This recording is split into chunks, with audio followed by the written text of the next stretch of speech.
केंद्रीय गृह मंत्री अमित शाह ने बुधवार को लोकसभा में 3 बड़े बिल पेश किए। इस दौरान विपक्ष ने जमकर हंगामा किया। दरअसल इन बिलों के मुताबिक चाहे राज्य का मुख्यमंत्री हो, अगर उस पर कोई गंभीर आपराधिक आरोप लगता है और वो लगातार 30 दिन तक जेल में रहता है तो उस नेता को अपने पद से हटना होगा। विपक्ष को ये बिल बिल्कुल भी रास नहीं आया। इतना ही नहीं, विपक्षी सांसदों ने बिल को फाड़कर अमित शाह की तरफ फेंक दिया। बीजेपी सांसद विपक्ष के व्यवहार को गलत बता रहे हैं और लगातार उन पर हमलावर हैं। जो लोग संविधान की दुहाई देते हैं उन्हीं को पूछना चाहिए, क्या देश में संसद कानून पारित नहीं करेगा तो क्या करेगा? वो कानून जो ज़्यादा पारदर्शी हो। हमने तो सरकार की ओर से उसको एक जॉइंट पार्लियामेंट्री कमेटी तक पहुंचाई, जो पार्लियामेंट की एक्सटेंशन है, जहां व्यापक चर्चा होनी चाहिए, जहां चर्चा होगी ही। किस बात का उनको चिंता है? इस प्रकार की हुड़दंग मचा के असंवैधानिक बात कह के वो संविधान को कितना मर्यादा देते हैं, ये उनका चरित्र प्रमाण करता है। नहीं तो जिस तरह से हमने आज जो दृश्य देखा पार्लियामेंट में, कोई भी सभ्य समाज जो है उसको देखकर मैं कहूँगी कि शर्मसार हो जाएगा।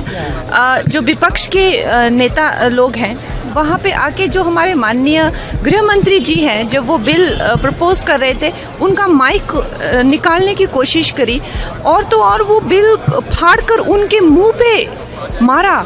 उसमें जो है कुछ लोग पत्थर लेके आए थे, पत्थर जो है उनके मुंह पे मारे। इस तरह से उन लोग इतना ज़्यादा वायलेंस जिस तरह से दिखा रहे हैं, मुझे तो लगता है कि हमारी पार्टी के लोगों ने बहुत संयम दिखाया, बहुत ज़्यादा जो है एक कंपोजर दिखाया। लेकिन कब तक ये वायलेंस जो है इस तरह से दिखाते रहेंगे, दिस इज़ वेरी कंसर्निंग। जबकि विपक्ष इन बिलों के पीछे सरकार की गलत मंशा करार दे रहा है। विपक्षी नेता इसे सरकार की दादागिरी भी बता रहे हैं।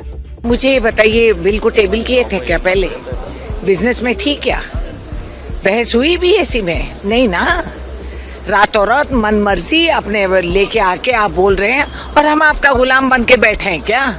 लोकतंत्र की आवाज बुलंद है, बोलेंगे, हंगामा मचेगी। जब तक आप जिम्मेदारी नहीं लेते हैं और जब तक सरकार ठीक ढंग से नहीं चलेगी, ये आवाज़ बुलंद रहेगी। ये लगातार देखने को मिल रहा है कि कहीं ना कहीं जो सरकार है अपने पास सारे अधिकार रखना चाहती है और जहाँ कॉन्स्टिट्यूशन का सवाल है और जहाँ एम्पावरमेंट होना चाहिए सही मायने में कॉन्स्टिट्यूशन का, तो तहस नहस करने में लगी हुई है।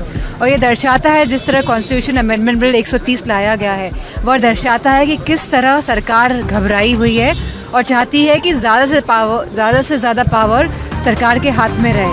क्योंकि विपक्ष लगातार कह रहा है कि SIR के तहत वोटर की जो गिनती है वो घटाई जा रही है और ज़्यादातर वो वोटर्स घटाए जा रहे हैं जो हमारे PDA के हैं। तो कहीं ना कहीं सरकार कहीं वोट घटा के और महाराष्ट्र जैसे स्टेट्स में वोट बढ़ा के जहाँ चुनाव जीतने का षड्यंत्र रच रही है।